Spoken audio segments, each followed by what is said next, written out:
আজকে আমি তোমাদের জন্য 11 most common question and answer নিয়ে এসেছি। এখানে মোস্ট কমন বলার একটাই কারণ এই কোয়েশ্চেনগুলোই কিন্তু আমাদেরকে ঘুরে ফিরে ধরা হয় আর আমরা এরই উত্তর দিতে গিয়ে থমকে যাই। দেখো গাইস, যদি তোমরা ইংলিশ বলতে যাও তাহলে তোমাদের এই দুটো জিনিস কিন্তু অবশ্যই পারতে হবে। এক হচ্ছে প্রশ্ন করা, আর দুই হচ্ছে সেই প্রশ্নের সঠিক উত্তর দেওয়া। তো আমি সেটাই নিয়ে এসেছি। আজকে আমি তোমাদের জন্য 11টা প্রশ্নের অনেক উত্তর নিয়ে এসেছি, যেটা তোমাদের সুটেবল হবে তোমরা সেই আনসারটাই নেবে। যেমন তুমি যদি টিচার হও, তুমি তো আর বলবে না নিশ্চয়ই যে তুমি ডাক্তার। তাই আমি একটা কোয়েশ্চেনের অনেক উত্তর নিয়ে এসেছি, যেগুলো যার যেটা ঠিক লাগবে সে সেটা নিয়ে বলতে পারো। তো ভিডিওটা শেষ অবধি অবশ্যই দেখবে। So let's get started. তো প্রথমে রয়েছে আপনি কি করেন, হোয়াট ডু ইউ ডু। এটা হোয়াট ইজ ইউর জব, মানে আপনি কি করেন বা আপনি কি কাজ করেন, এর উত্তর দিতে গিয়ে আমরা এটা বলতে পারি যে আই অ্যাম এ স্টুডেন্ট। কেউ যদি ছাত্রছাত্রী হয় সে অবশ্যই এটা বলবে যে আই অ্যাম এ স্টুডেন্ট। এরপর রয়েছে আই অ্যাম আনএমপ্লয়েড, মানে কি যারা কোনো কাজ করে না। I don't have a job, মানে এটা বলতে গিয়ে একটা কেমন নিজেদেরই খারাপ বোধ লাগে যে একটা আনএমপ্লয়েড বলছে। তো এটাকে বাদ দিয়ে আমরা এটা বলতে পারি যে আই অ্যাম বিটুইন জবস, মানে you are not working but you are looking for a new job.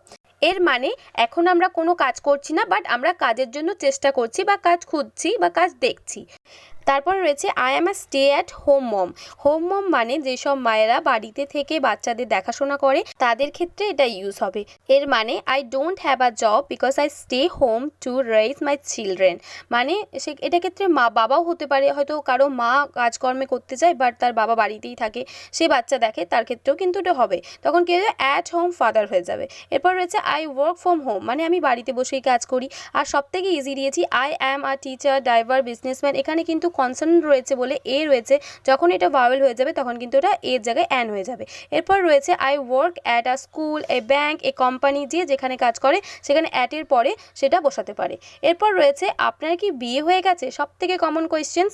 R you married, এটা ইংরেজিতে এইভাবে জিজ্ঞেস করে। এটার উত্তর আমরা কিভাবে দেবো যে I have been married for, যার যত বছর হয়েছে, 2 বছর, 4 বছর, 10 বছর, সে এই সেন্টেন্সটাকে এইভাবে ইউজ করতে পারে যে I have been married for 2 years. এরপর রয়েছে আই এম নট ম্যারিড, মানে আমি বিবাহিত না। আই এম সিঙ্গেল, আমি অবিবাহিত। তারপরে রয়েছে আই এম ডিভোর্সড, মানে যারা ডিভোর্সড রয়েছে তারা এটা ইউজ করতে পারে। এছাড়াও রয়েছে I have a boyfriend, girlfriend, fiancé, যার যেটা রয়েছে যে আই হ্যাভ আ বয়ফ্রেন্ড বলে না অনেকে, এটা কমন আমরা সবাই বলি I have a boyfriend, I have a girlfriend, fiancé আমার রয়েছে, সেরকমভাবে ইউজ করতে পারো। এছাড়াও রয়েছে I am getting married in April 2024, May 2 months, যার যেটা ইউজ হবে ড্যাশে বসাবে। যে আমি মান্থ ইউজ করতে চাই তাহলে আমি বলবো যে I am getting married in November, সেটা আমরা ইউজ করতে পারি। বা আমরা এটাও বলতে পারি I am getting married in 2024। এছাড়াও বলতে পারি যে I am getting married in 2 months, 5 months, এভাবেও কিন্তু বলা যায়। তাই যার যেটা ঠিক লাগবে বা স্যুট করবে, যার যেটা মনে হবে যে এটা আমার জন্য ঠিক, সে সেটা বলতে পারে। এরপর রয়েছে তুমি কোথা থেকে আসছো, এটা ইংলিশে হবে where are you from. Where are you from, এটার উত্তর আমরা এইভাবে দিতে পারি যে I am from India. India তখনই বলবো যখন আমরা বাইরের অন্য কান্ট্রিতে রয়েছি, তখন আমরা এরকম বলতে পারি যে আই অ্যাম ফ্রম ইন্ডিয়া। আর যদি আমরা ইন্ডিয়ার মধ্যেই থেকে থাকি তখন আমরা এইভাবে বলতে পারি I am from Kolkata, I come from Kolkata, I grew up in Kolkata, মানে কি আমি কলকাতায় বড় হয়েছি। ঠিক আছে, যার যেটা ঠিক লাগবে সেইখান থেকে নিয়ে সেটা বলে দিতে পারো। এরপর রয়েছে তুমি কোথায় থাকো, এটা ইংলিশে কিভাবে জিজ্ঞেস করবে, হোয়ার ডু ইউ লিভ। এর উত্তর আমরা কিভাবে দেব যে আই লিভ ইন কলকাতা, যেখানে তুমি থাকো বলে দেবে। বা তোমার আশেপাশে যদি কেউ তোমাকে জিজ্ঞেস করে তখন তাকে এটা বলতে পারো I live in those apartments, মানে আমি ওই অ্যাপার্টমেন্টে রয়েছি। এছাড়াও যদি কেউ জিজ্ঞেস করে তুমি কার সাথে থাকো, মানে যে সেন্সে জিজ্ঞেস করবে সেই সেন্সেই তোমাকে উত্তর দিতে হবে। যেমন I live in my parents house, আমি আমার ফ্যামিলির সাথে রয়েছি। এছাড়াও বলতে পারো আই লিভ অ্যাট, এবারে তুমি তোমার অ্যাড্রেস দিতে চাইলে অ্যাড্রেস দিতে পারো, আই লিভ অ্যাট দিয়ে তোমার অ্যাড্রেসটা দিয়ে দেবে। এটাও অনেক কমন কোয়েশ্চেন্স। আপনার কোনো বাচ্চা আছে, do you have any children. এই প্রশ্নের উত্তর এভাবে দিতে পারো যে আই হ্যাভ 2 চিলড্রেন বা 3 চিলড্রেন, 5 চিলড্রেন, যার যেটা হবে সেটা বলে দিতে পারো। এছাড়াও এইভাবে বলতে পারো যে আই হ্যাভ 1 চিলড্রেন, যার একটা বাচ্চা সে এটাও বলতে পারে। এছাড়াও আই হ্যাভ আ ডটার, সন, যার যেটা রয়েছে যে আমার একটা মেয়ে রয়েছে বা আমার একটা ছেলে রয়েছে। এছাড়াও এটাও বলতে পারো যে I have 2 daughters and 2 sons, যার যেটা রয়েছে 2, 3, 4। যদি একের বেশি হয় তখনই কিন্তু এস দেবে, নাহলে এস দেওয়ার কোনো প্রয়োজন নেই।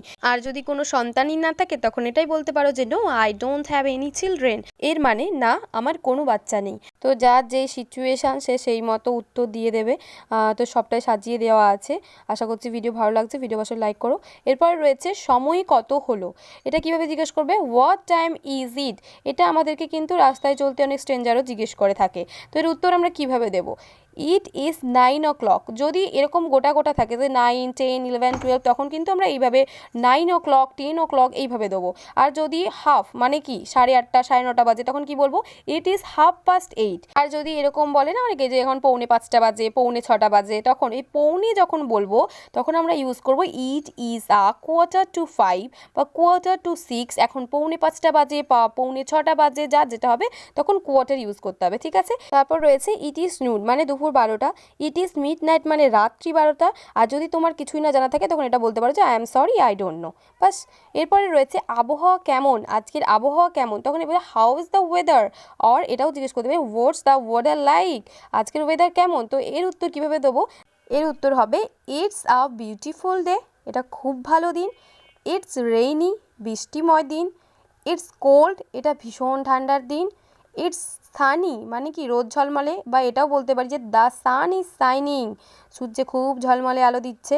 ইটস ক্লাউডি, ক্লাউডি মানে মেঘলাময়, বুঝতেই পারছি। ইটস হট অ্যান্ড উইন্ডি মানে কি গরম এবং বাতাস বইছে। তো এইভাবে তোমরা দিনের বর্ণনা করতে পারো, যখনই যে জিজ্ঞেস করবে যেটা তোমাদের ঠিক লাগবে সেটা নিয়েই তোমরা বলতে পারো। এরপর রয়েছে আপনি কেমন আছেন, এটা কিভাবে জিজ্ঞেস করবে, দুইভাবে, how are you, how do you do. সব থেকে কমন কিন্তু হাউ আর ইউ। এই উত্তর কিভাবে দেবো, এইভাবে দিতে পারি, আই এম ফাইন, এর মানে this mean everything is okay মানে কি সব কিছুই ঠিক। এছাড়াও এটা বলতে পারি I am wonderful, thanks for asking, this mean everything is great, এটা মানে খুব ভালো দিন, আর ধন্যবাদ জানাচ্ছে যে ধন্যবাদ আমাকে জিজ্ঞেস করার জন্য। এছাড়াও এটাও বলতে পারি not bad, this means everything is ওকে, এটার মানেও এভরিথিং ইজ ওকে মানে সব কিছুই ভালো। আর কিছু যদি না এত কিছু বলতে ভালো লাগে তখন সিম্পলি এটাই বলতে পারি যে আই এম ওকে। আর একটা কথা বলে দিই যে এই কোয়েশ্চেনটা কিন্তু আমরা স্পিকারকে ঘুরে আবার জিজ্ঞেস করতে পারি। After you answer the question it is polite to ask the speaker the same question. এই যে I am fine, how are you, I am wonderful, how are you, not bad, how are you, I am okay, how do you do. বোঝা যাচ্ছে যে আমাদেরকে কেউ যদি আমাদের হালচাল জিজ্ঞেস করে আমাদেরও উচিত তার হালচাল জিজ্ঞেস করা, এটা হচ্ছে বিনম্রতার পরিচয়। অবশ্যই কিন্তু তোমরাও জিজ্ঞেস করবে কেউ এমন জিজ্ঞেস করলে। এরপর রয়েছে আপনার দিন কেমন ছিল, এটা ইংলিশে জিজ্ঞেস করবে হাউ ওয়াজ ইউর ডে। অনেক সময় বাড়িতে জিজ্ঞেস করে না যে কিরে কেমন ছিল আজকের দিন, I have had a busy day, it has been difficult day, it was a wonderful day. যার যেটা ব্যস্তময় দিন, কঠিনময় দিন বা খুব ভালো দিন, যার যেটা সে সেটাই ইউজ করতে পারে। এই প্রশ্নতেও কিন্তু আমরা ঘুরে স্পিকারকে জিজ্ঞেস করতে পারি যে তার দিন কেমন ছিল। এখানে আমরা বলতে পারি I have had a busy day, how have you been, বা এটাও বলতে পারি যে it was been a difficult day, how was your day. এখানে হাউ হ্যাভ ইউ বিন মানে তার দিন কেমন ছিল, আর হাউ ওয়াজ ইউর ডে মানে তার দিন কেমন গেল, ঠিক আছে। এরপর রয়েছে তুমি ইংরেজি কেন পড়ছো, এর ইংলিশে হবে why are you learning English. এর উত্তরে আমরা বলতে পারি to get a better job. এটাই সব থেকে ইম্পর্টেন্ট উত্তর, সবাই বেটার জবের জন্য ইংলিশ পড়ছে। এছাড়াও হতে পারে আই লাভ ইংলিশ, আমি ইংলিশ ভালোবাসি, or I love learning new languages, I want to travel, simply to travel বললেও হবে। I am learning English for work বললেও হবে। এছাড়াও I want to live in America মানে যারা বাইরের দেশে থাকতে চায় তাদের জন্য, যে আমরা এই জন্য শিখতে চাই। এরপর রয়েছে আপনি ইংরেজি কোথায় পড়াশুনো করেছেন, where did you study English. এর উত্তরে আমরা বলতে পারি যে I studied English at the university, I learned on the internet, আমি ইন্টারনেট থেকে শিখেছি, বা মাই মাদার টট মি, আমার মায়ের থেকে শিখেছি, মাই ফ্রেন্ড টট মি, আমার বন্ধুবান্ধবের থেকে শিখেছি, আই টট মাই সেলফ, আমি নিজে থেকে শিখেছি, আই লার্নড অ্যাট হোম, আমি বাড়ি থেকে শিখেছি, বা আই ওয়াচড মুভিজ মানে আমি মুভি দেখে আমি এই ভাষাগুলো মানে ইংলিশ ভাষা শিখেছি। মানে বুঝতে পারছো, যা যেটা ঠিক লাগবে সে সেটা নিয়ে নেবে। তো আজকের ভিডিও এত দূরই ছিল, আশা রাখছি তোমাদের ভিডিওটা ভালো লেগেছে। প্রশ্ন আর উত্তরগুলো কেমন লাগলো অবশ্যই কমেন্ট করে জানিও, প্লিজ কমেন্ট করো, তোমাদের একটা কমেন্ট আমাকে অনেক মোটিভেট করে। আর প্লিজ প্রচুর শেয়ার করো যদি ভিডিওটা ভালো লাগে। আর ভিডিও ভালো লাগলে অবশ্যই লাইক করো, কমেন্ট করো, আর চ্যানেল নতুন হলে চ্যানেলটাকে অবশ্যই সাবস্ক্রাইব করে দিও। আর তারপরে আসা যে বেল আইকন ওটা কিন্তু প্রেস করতে ভুলো না, ওটা প্রেস করে রাখলে আমি যদি কোনো ভিডিও আপলোড করি তোমাদের কাছে সবার প্রথম চলে যাবে। তো আজকের মতো বাই, দেখা হচ্ছে অন্য একটা ভিডিওতে। Thanks for watching, be confident, bye bye.